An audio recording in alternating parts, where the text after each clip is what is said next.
불과 3달 전까지만 해도 한 국가의 수도를 책임지고 이끌던 인물이 있었습니다. 뉴질랜드 수도 웰링턴의 시장 토리 파나우입니다. 그런데 이 인물이 임기를 마친 뒤 가장 먼저 선택한 일은 짐을 챙겨 호주 멜버른으로 향하는 비행기에 오르는 것이었습니다. 한 나라의 수도시장이 자신의 조국을 떠난 셈입니다. 더 놀라운 사실은 이 소식에 아무도 크게 놀라지 않았다는 점입니다. 지금 뉴질랜드에서는 매주 약 14,000명이 나라를 떠나고 있기 때문입니다. 지난 1년 동안 해외로 떠난 시민권자만 약 74,000명에 달합니다.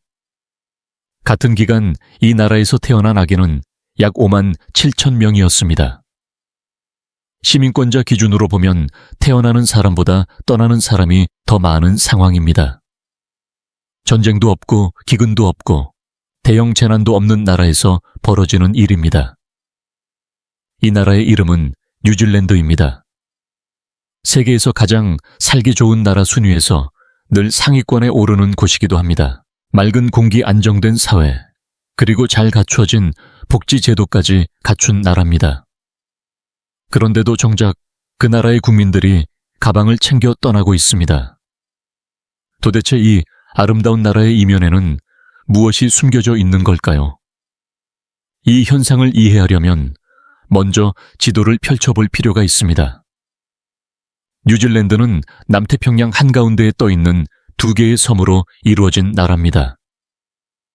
가장 가까운 이웃인 호주와도 비행기로 약 3시간이 걸립니다. 아시아 주요 도시들과는 10시간 이상을 날아가야 도착할 수 있습니다.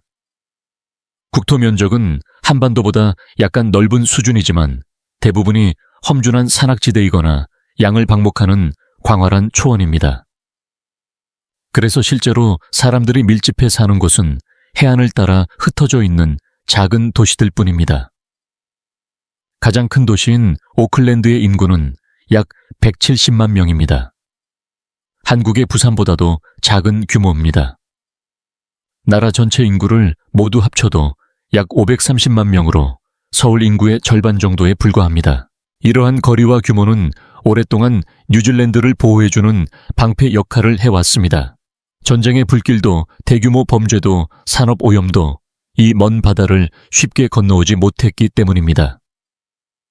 맑은 공기 끝없이 펼쳐진 초원 밤에 혼자 걸어도 안전한 거리. 뉴질랜드가 지상의 낙원이라 불려온 데에는 충분한 이유가 있었습니다. 그러나 21세기에 들어서면서 이 축복은 전혀 다른 의미로 바뀌기 시작했습니다.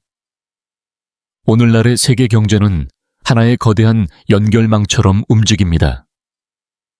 부품은 아시아에서 생산되고 조립은 유럽에서 이루어지며 소비는 북미에서 발생하는 구조입니다. 이렇게 서로 얽혀 돌아가는 이 사슬 속으로 들어가려면 물류가 빠르고 시장과의 거리가 가까워야 합니다. 하지만 뉴질랜드는 이 거대한 연결망의 어느 지점에도 충분히 연결되어 있지 않습니다. 예를 들어 뉴질랜드에서 유럽으로 컨테이너 하나를 보내는 비용은 중국에서 보내는 것보다 2배 이상 비쌉니다. 어떤 제품을 만들어 세계 시장에 내놓더라도 운송비만으로 경쟁력이 사라질 수밖에 없습니다. 그렇다면 국내 시장만으로 버틸 수 있을까요? 인구가 530만 명에 불과한 나라에서 자동차 한 모델만 생산해도 수익을 내기가 쉽지 않습니다. 게다가 바로 인근에는 중국, 한국, 일본 같은 세계적인 제조 강국들이 자리하고 있습니다. 뉴질랜드가 만들 수 있는 대부분의 제품을 이 나라들은 훨씬 더 저렴하고 빠르게 생산해냅니다. 금융산업도 크게 다르지 않습니다. 국제 금융 거래를 하려는 기업이나 투자자가 지구 반대편에 있는 오클랜드를 선택할 이유는 거의 없습니다.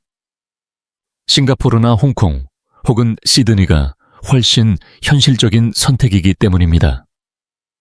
결국 뉴질랜드에 남은 것은 이 땅이 가진 가장 원초적인 장점들이었습니다. 넓은 목초지와 깨끗한 자연 환경을 기반으로 한 농업, 그리고 압도적인 자연 경관을 활용한 관광 산업입니다. 하지만 현대 농업은 트랙터와 자동화 장비가 대부분의 일을 대신하기 때문에 많은 일자리를 만들어내지 못합니다. 관광 산업 역시 계절의 영향을 크게 받고 외부 충격에 매우 취약합니다. 코로나19로 관광 산업이 완전히 멈춰섰을 때 뉴질랜드 경제가 얼마나 불안정한 기반 위에 서 있었는지가 그대로 드러났습니다. 다만 여기서 한 가지는 분명히 짚고 넘어갈 필요가 있습니다. 지리적 조건이 불리하다고 해서 반드시 쇠퇴로 이어지는 것은 아닙니다. 비슷하거나 오히려 더 어려운 조건 속에서도 전혀 다른 결과를 만들어낸 나라들이 실제로 존재합니다. 그 이야기는 조금 뒤에서 다시 살펴보겠습니다. 지금 중요한 것은 뉴질랜드가 이러한 한계에 직면했을 때 어떤 선택을 했느냐는 점입니다. 그리고 이 모든 선택의 시작점은 1973년으로 거슬러 올라갑니다. 당시 뉴질랜드 경제는 사실상 영국과 깊이 묶여 있었습니다. 양고기와 양털버터와 치즈 같은 농산물을 배에 실어 영국으로 보내는 것이 국가 경제의 핵심 통로였습니다. 영국의 식탁 위에 올라가던 뉴질랜드산 양고기와 버터는 두 나라 사이에 이어져 온 오랜 약속과도 같은 존재였습니다. 하지만 1973년 상황이 크게 달라집니다. 영국이 유럽 공동체에 가입하면서 수입 정책의 방향이 바뀌기 시작했습니다. 영국은 점차 유럽 대륙에서 생산된 제품을 우선적으로 구매하기 시작했고, 그 결과 뉴질랜드가 오랫동안 의지해온 가장 안정적인 시장이 갑자기 좁아지게 됩니다. 수십 년 동안 이어지던 경제적 연결, 고리가 조금씩 느슨해지기 시작한 것입니다. 이 위기 속에서 뉴질랜드 정부는 두 가지 중요한 선택을 내립니다. 당시로서는 충분히 합리적으로 보였던 결정들이었습니다. 그러나 수십 년이 지난 지금 그 결과를 되돌아보면 그것이 결국 나라의 방향을 바꾼 분기점이었다는 사실을 알 수 있습니다. 첫 번째 선택은 1983년 호주와 체결한 경제 긴밀화 협정이었습니다. 이 협정의 핵심은 사람의 이동을 자유롭게 하는 것이었습니다. 뉴질랜드 국민은 호주에서 별도의 비자 없이 거주하고 일할 수 있으며 집도 살 수 있게 되었습니다. 호주 국민 역시 뉴질랜드에서 같은 권리를 누릴 수 있었습니다. 같은 영어를 사용하고 문화적으로도 유사한 두 나라 사이의 장벽이 사실상 사라진 셈이었습니다. 작은 국내 시장의 한계를 더 큰 경제권과 연결해 극복하려는 전략이었습니다. 당시 상황만 놓고 보면 결코 나쁜 선택은 아니었습니다. 두 번째 선택은 그 다음 해부터 시작된 급진적인 경제 자유화였습니다. 당시 재무장관이었던 로저 더글러스의 이름을 따서 로저노믹스라고 불린 이 정책은 정부의 개입을 줄이고 시장의 역할을 확대하는 방향이었습니다. 농업 보조금이 폐지되고 무역 장벽이 낮아졌으며 여러 공기업이 민영화되었습니다. 처음에는 긍정적인 효과가 나타나는 듯 했습니다. 인플레이션이 안정되었고 정부 재정도 한층 건전해졌기 때문입니다. 하지만 시장이 열리자 예상하지 못한 변화가 뒤따르기 시작했습니다. 값싼 아시아산 제품들이 대량으로 유입되면서 뉴질랜드의 제조업은 빠르게 압박을 받기 시작했습니다. 뉴질랜드의 공장들은 가격 경쟁에서 버티기 어려웠습니다. 오클랜드 외곽에 있던 제조업 단지들이 하나둘 문을 닫기 시작했고, 그 자리에 부동산 중개 사무소와 건설회사 간판이 들어서기 시작했습니다. 안정적인 제조업 일자리가 사라진 공간을 대신 채운 것은 점점 더 커지는 부동산 산업이었습니다.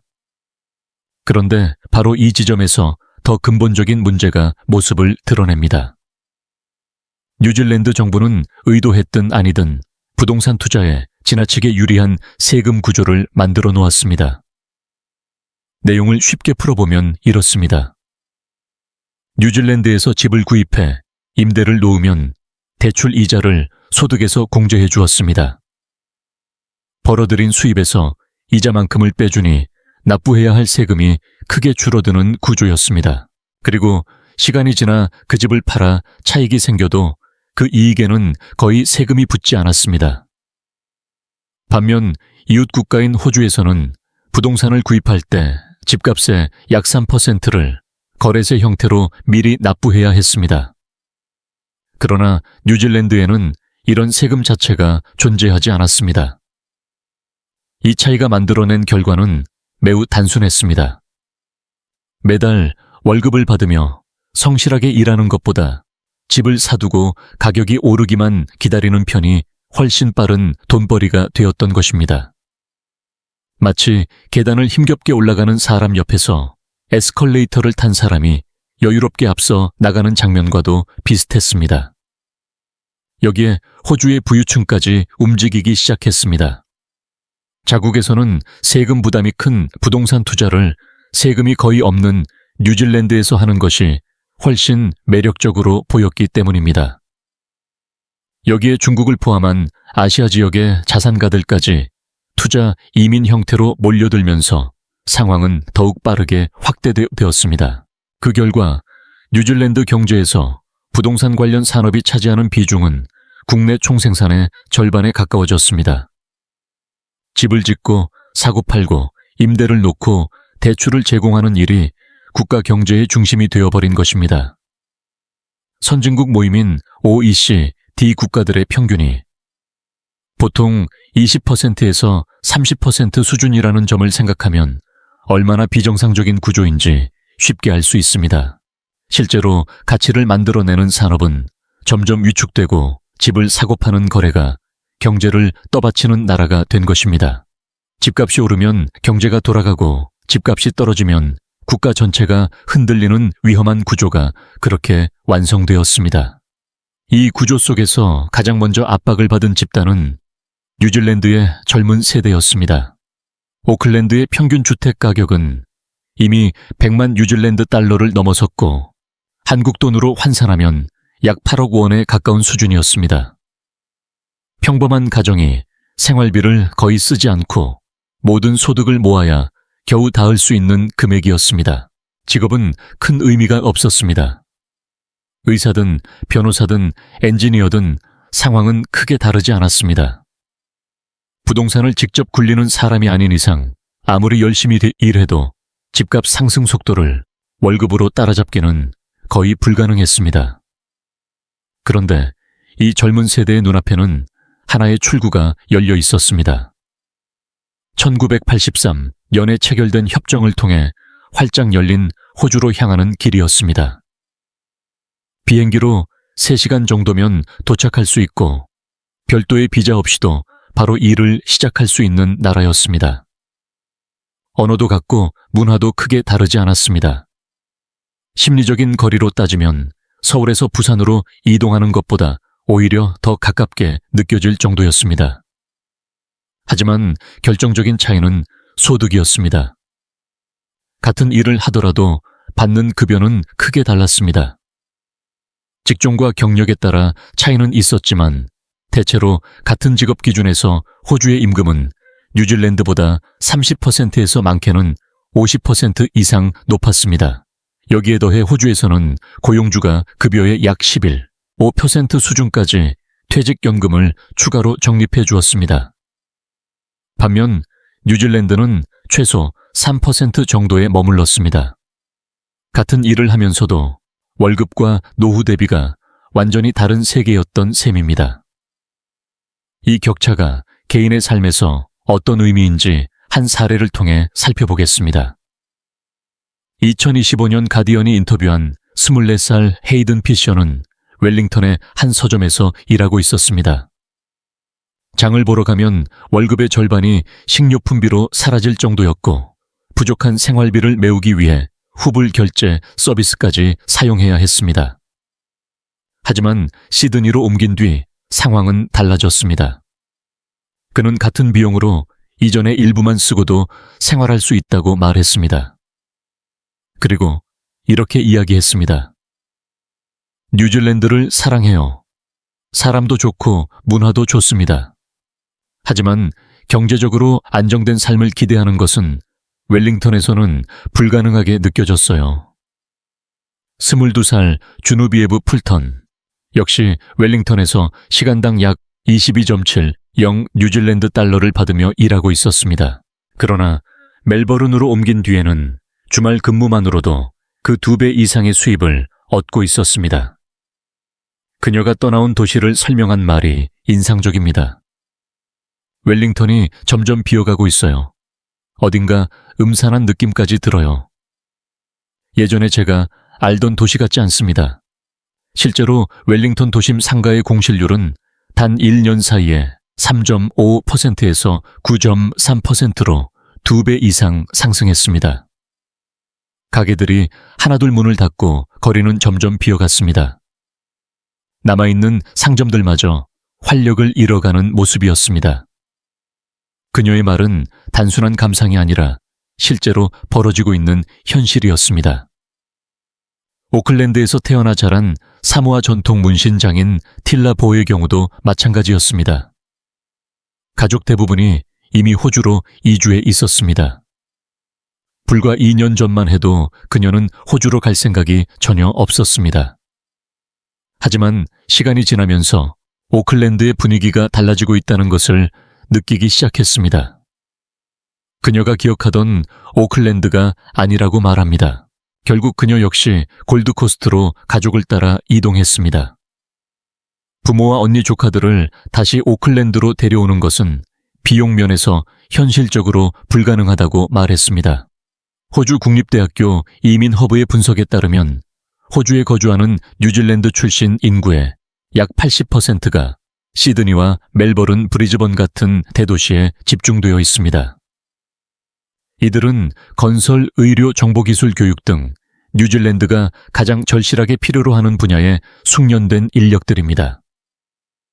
특히 떠나는 사람들 가운데 18세에서 30세 사이의 청년층이 약 40%를 차지하고 있습니다. 한 나라의 미래를 이끌어야 할 세대가 가장 먼저 등을 돌리고 있는 것입니다. 그렇다면 이렇게 젊은 인력들이 하나둘씩 떠나간 자리에는 무엇이 남았을까요? 바로 이 지점에서부터 상황은 단순한 인구, 이동의 문제가 아니라 국가 시스템 전체를 흔드는 구조적인 위기로 모습을 드러내기 시작합니다. 2025년 9월 뉴질랜드 간호사 노조가 발표한 한 보고서가 전국적인 충격을 불러왔습니다. 보고서의 내용은 간단하지만 매우 무거웠습니다. 뉴질랜드의 공공병원에서는 한 번의 교대 근무가 이루어질 때마다 평균적으로 587명의 간호사가 부족하다는 것이었습니다. 상황이 특히 심각한 시간대에는 그 부족 인원이 848명까지 늘어났습니다. 이 숫자는 단순한 통계 이상의 의미를 가지고 있었습니다. 실제 현장에서는 그 공백이 그대로 환자의 생명과 직결되고 있었기 때문입니다. 예를 들어 노스랜드와 같은 지방 지역의 병원에서는 야간에 근무하는 의사가 아예 없는 경우도 있었습니다. 응급 환자가 발생하면 병원에서는 직접 치료할 수 없었고 결국 수백 킬로미터 떨어진 대형 병원으로 헬기를 호출해 이송해야 하는 상황이 벌어졌습니다. 크라이스트 처치의 한 병원에서는 경험 많은 시니어 의사 자리가 약 30%나 비어 있었습니다. 현장에서 일하던 한 의사는 인터뷰에서 이렇게 말했습니다. 지금 상태에서는 언제든 치명적인 사고가 발생해도 이상하지 않다. 그만큼 의료 시스템이 한계에 가까워졌다는 뜻이었습니다. 그런데 여기서 이해하기 어려운 또 하나의 장면이 나타납니다. 병원 현장은 사람 부족으로 무너질 듯 흔들리고 있는데 같은 해 간호학과를 갓 졸업한 신규 간호사들 가운데 절반 이상이 일자리를 구하지 못하고 있었던 것입니다. 실제로 크라이스트 처치의 한 병원에서는 468명이 채용에 지원했지만 실제로 뽑힌 사람은 129명에 불과했습니다. 현장에서는 사람이 없다고 외치고 있지만 동시에 신규 인력을 채용할 예산은 없다는 것이었습니다. 이 상황의 배경에는 정부의 강력한 긴축 재정 정책이 있었습니다. 공공 지출을 줄이기 위해 신규 채용 자체가 크게 제한되었고 그 결과 병원은 인력이 부족한 상태에서도 더 많은 사람을 뽑지 못하는 구조에 갇혀버렸습니다. 결국 이상한 나라가 되어버린 셈입니다. 간호사가 절대적으로 부족한 나라. 그런데 동시에 간호사를 채용하지 않는 나라. 이 모순적인 상황 앞에서 막 졸업한 간호사들이 어떤 선택을 했을지는 굳이 설명하지 않아도 쉽게 짐작할 수 있습니다. 이렇게 쌓여온 분노는 결국 하나의 날로 모이게 됩니다. 그 날짜는 2025년 10월 23일이었습니다. 그날 뉴질랜드 전역에서 교사와 간호사, 의료진, 공무원 등 다양한 공공분야 종사자 약 10만 명이 동시에 일을 멈추었습니다. 1979년 이후 뉴질랜드에서 벌어진 가장 큰 규모의 파업이었고 사람들은 이 사건을 메가 스트라이크라고 불렀습니다. 그런데 공교롭게도 그날 뉴질랜드에는 거센 폭풍이 몰아치고 있었습니다. 남섬과 북섬 남부 지역에는 생명을 위협할 수 있는 수준의 강풍 경보가 내려졌고 항공편도 200편 이상이 취소되었습니다. 웰링턴 국회 의사당 앞에서 예정되어 있던 대규모 집회 역시 결국 열리지 못했습니다. 그러나 상황이 그렇게 끝나지는 않았습니다. 오클랜드를 비롯한 북섬 여러 도시에서는 수만 명의 사람들이 비바람을 뚫고 거리로 나왔습니다. 거센 바람과 비 속에서도 사람들은 피켓을 들고 광장에 모였습니다. 오클랜드 집회 현장에서 한 간호사가 마이크를 잡았습니다. 그는 이렇게 말했습니다. 환자가 다치거나 목숨을 잃어줘야만 상황이 바뀌는 사회가 되어서는 안 됩니다. 우리 사회에 뿌리를 지탱하는 이 시스템이 무너지지 않도록 지금 투자해 주십시오. 이어 한 교사도 발언을 이어갔습니다. 교사들이 자신이 사랑하던 직업과 나라를 떠나고 있습니다. 더 이상 이곳에서 자신의 가치가 인정받지 못한다고 느끼기 때문입니다. 그리고 호주라는 선택지는 너무나도 강하게 우리를 끌어당기고 있습니다. 여론조사 결과는 이 파업에 대한 국민들의 생각을 보여주었습니다. 뉴질랜드 국민의 약 65%가 이번 파업을 지지한다고 답했습니다. 심지어 현 정부에 투표했던 유권자들 가운데에서도 거의 절반이 파업을 이해하거나 지지한다는 입장을 보였습니다. 하지만 정부가 제시한 최종 합의안은 많은 사람들의 기대에 미치지 못했습니다. 예를 들어 고등학교 교사의 경우 첫 해 임금 인상률은 2.5%, 다음 해는 2.1%에 불과했습니다. 같은 시기 물가 상승률이 약 3%였다는 점을 고려하면 겉으로는 임금이 올랐지만 실제 생활에서는 오히려 소득이 줄어드는 조건이었습니다. 그 사이 기업의 상황은 달랐습니다. 같은 기간 기업들의 영업이익은 8.6% 증가했고 전기와 가스 산업의 이익은 30%를 넘게 늘어났습니다.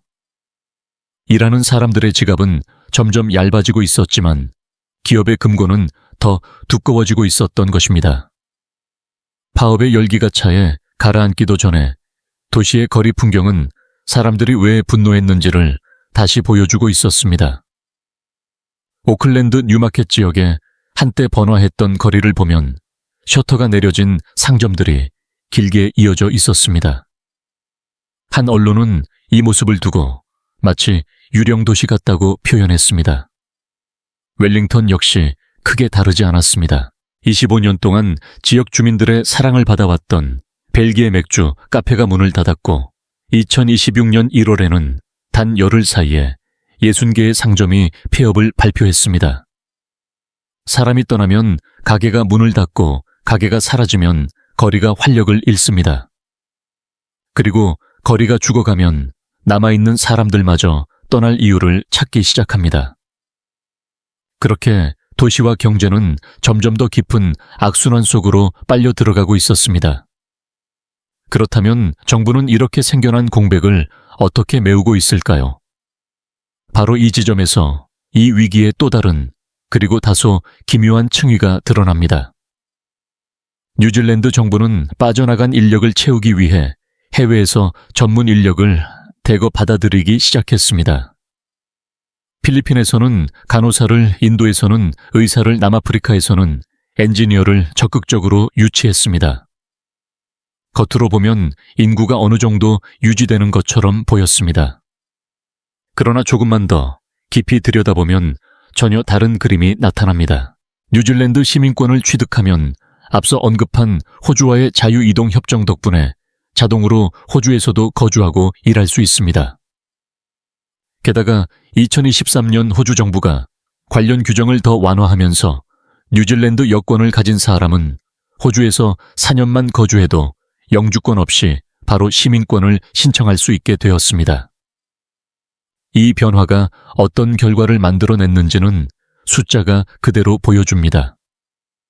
2023년 7월부터 2025년 6월까지 약 2년 동안 호주 시민권을 신청한 뉴질랜드 국적자는 약 9만 2천 명에